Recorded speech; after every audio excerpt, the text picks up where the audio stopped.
how to have my son stop saying bad language, the F word. So if your child is saying the F word, how do you get him to stop? Well, one, this is going to come down to, well, first, let me just share with you maybe from your child's perspective. My guess is that your child, if they're saying the F word a bunch of times and not just when they're angry, it's the way they're probably communicating with their friends. And oftentimes when it comes to influence, parents sometimes like, why can I influence my child? Well, ask yourself, it's a numbers game.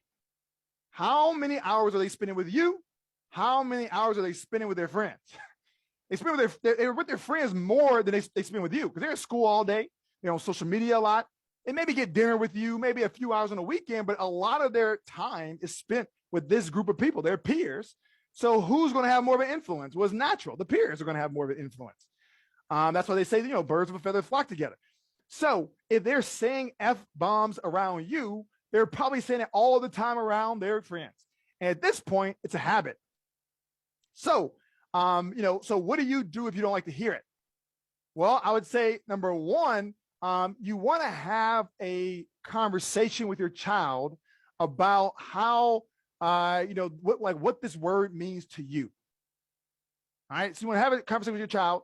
Scolding is going to be very difficult. If it's a habit, they're saying it all the time with their friends, they're saying it when they get home, it's going to be very hard for them to stop cold turkey, but just have the conversation and say, hey, when you said this word to me, I interpret that to mean this. And then ultimately, I would like for you to use this word instead. So maybe try to find some kind of common, is there another word instead of saying F? Maybe it's a happy middle ground.